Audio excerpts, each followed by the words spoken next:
윤태곤의 눈. 예, 요새 하루하루가 시끄럽습니다. 어제 뭐 청와대 압수수색도 있었고, 청와대의 긴 브리핑도 있었고, 그 뒤에 이제 뭐 송병기 부시장이라는 새로운 인물이 또 갑자기 뉴스에 등장을 했고요. 뭐 김기현, 유재수, 막 복잡합니다. 이거 뭐 네. 고래고기 얘기도 나오고, 막 아이폰 얘기도 나오고. 자, 이 얘기 좀 처음부터 맥을 한번 좀 짚어볼게요. 윤태곤의 눈 확장판이라고 이름을 붙였습니다. 윤태곤 정치분석실장 나와 계십니다. 안녕하세요. 네, 안녕하세요. 어제 이제 청와대 압수수색 요 얘기는 뭐 앞에서 네. 양쪽 당의 얘기를 좀 들어봤는데 어떻게 보셨습니까? 이게 이례적인 건 사실이잖아요. 그죠? 근데 이런 걸 좀 전제하고 싶어요. 예. 과거로 치면 이례적인 건데 예. 박근혜 정부에 대한 적폐 수사를 하면서 여러 가지 면에서 이른바 스트라이크 존이 넓어진 게 있어요. 아, 스트라이크 존이 넓어졌다. 저는 그런 표현 쓰는데 예. 직권 남용, 권리 행사 방해에 대해 가지고 과거에는 뭐 이렇게 넘어갔던 것들을 예를 들어서 박근혜 전 대통령 같은 경우에 공천 개입한 걸로도 법원에서 유죄 판결을 받았거든요. 네. 대통령이 여당의 공천에 개입했다라는 걸로 유죄는 과거에는 상상도 못하는 옛날에는 일인 대통령이 거죠. 공천하는 건데. 그렇죠. 공천하거나 직접 하거나 뭐 일정 정도는 당에다 의견을 전달하는 건데 물론 이게 뭐 여론조사를 해가지고 뭐 어떻게 했다는 복잡한 게 있지만은 그런 면이 있고 청와대 압수수색에 대한 것도 그때부터는 뭐 그러니까 이런 거는 한 번 하는 게 어렵지 않습니까? 관행이라는 걸 만드는 게 어려운데 그 선례가 만들어졌다라는 거죠. 그리고 청와대에 대한 비리는 예전에는 이런 거였어요. 보통 어떤 사람이 돈을 받았다. 재벌로부터. 네네. 그래가지고 뭐 이 일을 봐줬다.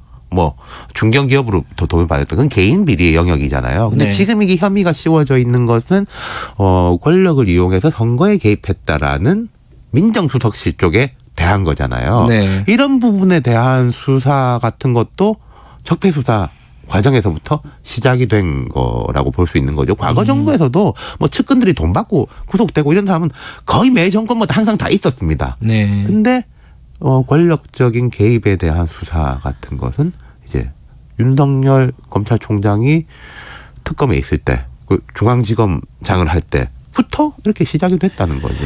그러니까 이게 개인의 비리라든가 이런 게 아니라 어디서 뭐 사과박스로 돈 받았다 이게 아니라 그렇죠.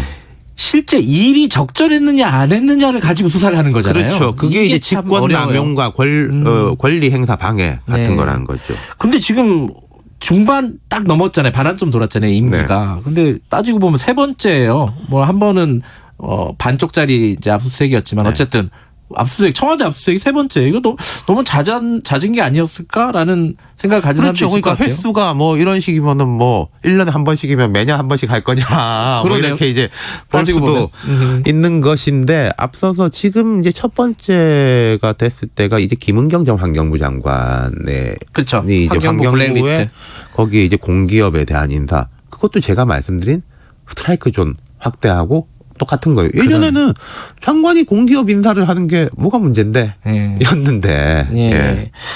자, 하나씩 좀 얘기를 해볼게요. 유재수 사건이 있고 김기현 사건이 있고 존칭을 생략하겠습니다. 네. 직책이 너무 예, 많아가지고. 저도 생각하겠습니다. 예. 유재수 사건은 근데 시작은 개인 비리예요. 이건 또. 그렇죠. 그죠? 그런데 이 문제의 핵심은 그게 아니죠. 요걸 좀 설명해 주세요. 그러니까요. 이것도 제가 스트라이크 존 문제하고 비슷한 건데 검찰의 수사라는 게 네. 과거 이제 박근혜 정부 수사 때부터 한 게 자, 뭐 하나가 있습니다. 근데 이걸 파고 들어가는데 숨기려고 하고 말이 바뀌고 당사자들끼리 말 맞추고 이러면서 일이 더 커지는 것들이 많았었거든요. 그랬죠. 네. 그럼 지금 같은 경우도 자, 유재수라는 사람이 개인적으로 문제가 있어가지고 청와대에서 적발해가지고 처리했다. 네. 그러면은 끝이에요. 그냥 네. 유재수 개인에 대해 가지고. 근데 이 이후로 이 사람이 영전을 2번을 했다라는 거죠. 예, 뭐 영전으로 해석을 하죠. 그죠? 그렇죠. 급이 올라갔으니까 예. 실제로 영전을 2번을 했고 그 과정에 대한 이야기가 계속 나왔다. 여기에서부터 출발이 된 건 거죠. 그리고 실제로 그걸 감찰을 했는데 지금은 아까 누구야 그 송홍익표 의원은 감찰 종료라고 말씀하셨고 예, 중단이 누구는 아니다. 중단이냐. 근데 물리적인 행위는 같은 겁니다. 같은 뭐 거죠. 중단이 됐건 예. 종료가 됐건 끝인 거죠. 여기에 근데 누가 개입했느냐 이게 이제 수사의 핵심일 그렇습니다. 텐데. 지금 청와대 쪽의 이야기는 당시에 조국 수석 백원우 비서관 그리고 박형철 비서관 세 사람이 회의를 해가지고 3인 회동이죠. 중단을 예. 결정했다라는 거고 박형철 비서관 쪽 이야기는 위에서 중단을 이야기했다라는 거지 않습니까? 이것도 모르겠습니다. 제가 생각할 때는요. 물리적인 행위는 같을 수 있어요. 셋이 모여가지고 그만합시다 라고 하는 거를 어떤 사람은 회의로 생각하는 거고 어떤 사람은 지시로 생각할 수도 있는 거죠. 근데 그 부분이 참 의아하긴 해요. 박형철 반부패 비서관. 네. 굉장히 청와대 안에서는 무서운 사람인 거잖아요. 공무원들 그렇죠. 비리 정보들을 다 갖고 있는. 그리고 이제 청와대에서 굉장히 로열티가 높은 사람일 거예요. 그렇죠. 당연히. 근데 그 사람이 검찰에서 위에서 지시했다라고 불었단 말이에요. 이걸 어떻게 봐야 되나? 레임덕인가? 자, 이런 거. 그건 이제 박지원 의원이 이제 예. 어젠가 그젠가 제 앞에 말씀하신 거 들었는데 뭐 그렇게 볼 수도 있는 거고 이것도 똑같습니다. 박형철이라는 사람의 지위가 무엇이었냐 그 앞에 네. 국정원 댓글 사건 부팀장이었어요. 박근혜 정부 때. 그다음에 또 특검에 있었죠. 네. 스트라이크 존을 확대를 해서 수사를 직접 한 사람인 거예요. 본인이. 그걸 제일 잘 아는 사람인 네. 거죠. 이 스트라이크 존이 넓어진 것에 대한 위험성을. 근데 이제 사실은 그 조국 수석은 이제 조만간 소환해서 수사를 할 거라고 하는데 네. 그 윗선이 있는 것처럼 자꾸 보도를 하고 흘려요. 윗선, 옆선 이렇게인데. 윗선, 자, 옆선. 예. 조국 수석은 민정수석을 하면서 우리한테도 각인돼 있고 이제 많이 제가 좀 취재를 해봐도 그런 게 주로 뭐 검찰개혁, 법무부와의 문제, 인권 문제 이런 쪽에 대한 집중이었던 네. 거고 이런 비리 문제라든지 또 청와대 내부의 문제라든지 뭐 정치권과의 이제 연결고리라든지 이런 부분은 백원우 비서관이 거의 맡았다.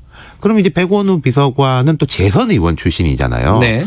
또 참여정부 문재인 정부로 하면은 양대 개국공신이랄까. 그러니까 그 선이 약간 다른 게 있다는 거죠. 직위로는 상하관계이긴 하지만은 뭐 이제 공직 사회에서는 직위보다 직책이 더 중요하다 뭐 이런 말도 있기는 한데 예를 들어서 이제 우병우 민정수석이 민정수석 되기 전에 민정비서관이었거든요. 그걸 이제 윗선으로 볼 거냐 뭐 옆선으로 볼 거냐의 이제 차이점은 그런 거라는 거죠. 알겠습니다. 뭐 그 다음 얘기로 넘어가 보죠. 네. 이번에는 김기현 사건. 네. 근데 이 사건은 뭐 하명 수사냐, 뭐 선거 개입이냐, 뭐 요건데 핵심이 어떻게 보십니까?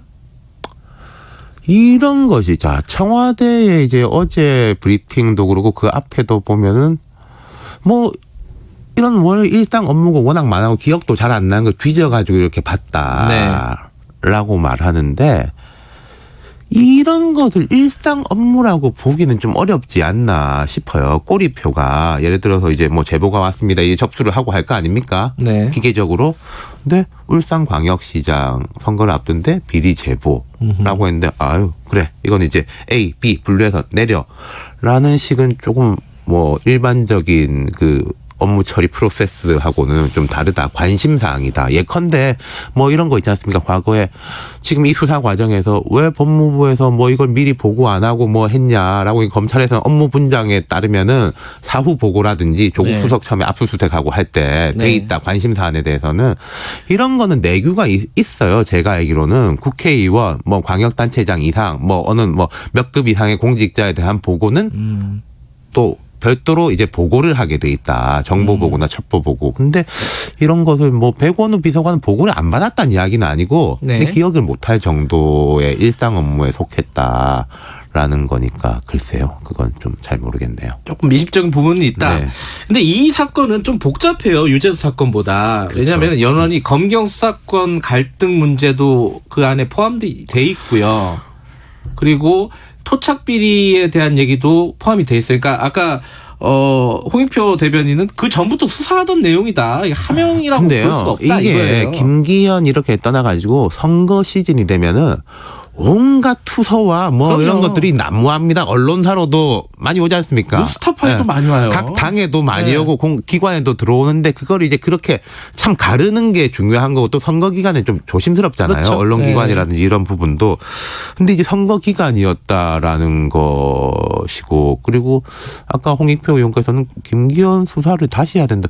그건 글쎄요. 좀 어렵다기보다 약간 상식적이지 않은 주장인 것 같아요. 김기현이 진짜 잘못했는지 다시 뒤져보자. 그럼 뭐 예컨대 최동욱 전 검찰총장이 진짜 혼외자가 있단 말이냐 없단 말이냐 이거 다시 뒤져보자. 그런 거하고 비슷할 수가 있으니까 그건 뭐 지금은 진행될 사안이 아닌 것 같고요. 나중에는 어떻게 될지 모르겠지만은. 김기현 전 시장 사건 수사를 하면서 이제 황운하 청장 같은 경우에는 수사 방해를 검찰이 했다. 그리고 불기소 결정을 하면서도 무리한 불기소 결정이었다라고 주장을 하고 있죠, 지금. 네. 뭐 그 부분은 그 부분대로 가는데 또 하나는 이게 그 전부터 내재돼 있던 검찰과 경찰의 갈등 관계. 그게 이제 고래고기 사건이잖아요. 네. 그거의 확장판이 아니었느냐. 그러니까 이렇게 보는 시각도 이게 있어요. 있고 이게 있고 한데 그 고래고기에 대해 가지고는 뭐 갈등들이 있는 게 맞는데 고래고기에 대한 갈등 때문에 청와대를 검찰이 친다? 저는 그건 좀 잘 모르겠어요. 아니, 거기까지 연결되지는 않죠. 당시에 이제 김기현 사건 수사에서 경찰이 수사하는데 검찰이 자꾸 딴지를 걸었다. 이게 이제 경찰의 주장이니까. 그러니까 그때 같으면 이제 지방선거 뭐 전후지 않습니까? 지금보다도 훨씬 뭐 지지율도 높고 또 말하자면 검찰과 청와대 호흡이 되게 잘 맞을 때였었죠. 뭐 왜냐하면은 그 당시에 검찰 개혁안이라든지 이런 걸 보면은 이런 표현이 있습니다. 특수수사는 그대로 잘하고 있으니까 검찰에게 맡긴. 네, 맞아요. 이라는 표현까지 있을 정도니까요. 지금에서 보는 거하고 그때하고는 약간 다를 수 있을 것 같아요. 또 하나 약간 짚고 넘어가야 될 게 시간이 좀 없지만은 그 휴대전화 가지고 지금 난리가 났잖아요. 네. 이거는 검찰이 뭔가를 이게요. 이런 부분이 있어요. 이런 지금 이제 청와대에서도 뭐 피의사실 공표라든지 수사 상황 진행 상황에 대해서 뭐 말 못한다. 과거 같으면은 약간 말할 거예요. 사실은 이게 이런 의혹이 있어가지고 우리가 압수수색 영장 내니까 법원에 발부한 거 아니냐인데 지금 딱 일단 깜깜이인 부분이 있는 거예요. 그러니까 압수수색 영장에 무슨 혐의를 걸었느냐를 설명을 하면 그게 또 피의사실 공표가 되는 거지 않습니까? 그렇죠. 저는 이제 그건 모르겠어요. 그러니까 경찰도 지금 다시 건다고 하죠. 압수수색 영장을 청구하니까. 네. 신청을 했는데 그러니까 이 휴대전화에 도대체 뭐가 있느냐. 이게 핵심이 이분이 극단적인 선택을 한 게 검찰의 강압적인 수사, 별건 수사냐. 두 가지입니다. 그러니까 이제 아까 홍익표 의원 뭐 그렇게 말씀하시던데 여권에서 보는 건 그거고 또 다른 쪽에서 보는 거는 유재수 수사 등등에 대해 가지고 하도 물어봐가지고 그러니까 그 부분을 부담을 이렇게 청와대로부터 부담을 느꼈다. 이런 얘기도 있죠. 뭐 둘 다일 수도 있는 거죠. 그렇죠. 사람 일이라는 게 그죠. 복잡하게 얽혀 있으니까. 그리고 별건 수사 이런 부분이야말로 고인의 좀 명예하고 관련되는 거니까. 지금 윤석열 총장 임명한 거 청와대는 후회하고 있겠죠?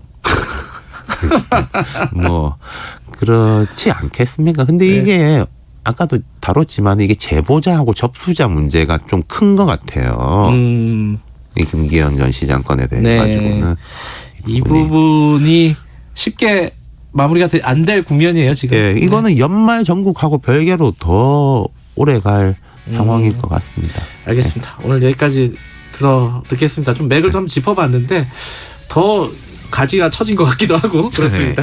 다음에 한번 더 해야 될 것 같습니다. 고맙습니다. 감사합니다. 윤태곤 실장이었습니다. 김경래 최강시사 12월 5일 여기까지 하겠습니다. 다음 주 금요일 내일 아침 7시 25분 다시 돌아옵니다. 최근 아프리카 돼지열병이 경기 북부를 중심으로 확산되고 있습니다. 아프리카 돼지열병은 돼지와 멧돼지에 감염 시 발열이나 전신에 병변을 일으키는 질병으로 치사율이 최대 100%에 이르는 무서운 가축 전염병입니다. 돼지를 사육하는 농가에선 다음과 같은 증상을 눈여겨보셔야 합니다. 먼저 돼지들이 한데 겹쳐 있거나 귀에 점상출혈 또는 사지 말단부 및 복부에 발적 혹은 충혈이 보일 때 아프리카 돼지열병을 의심하셔야 됩니다. 또한 비강에서 출혈이 있거나 피부에 충출혈이나 괴사가 진행될 때 아프리카 돼지열병이 의심되므로 방역당국에 즉각 신고하셔야 합니다. 아프리카 돼지열병이 의심되는 가축 발견 시 전국 어디서나 국번 없이 1588-9060, 1588-4060으로 반드시 신고해 주십시오. 재해 재난 예방 KBS 라디오가 함께합니다.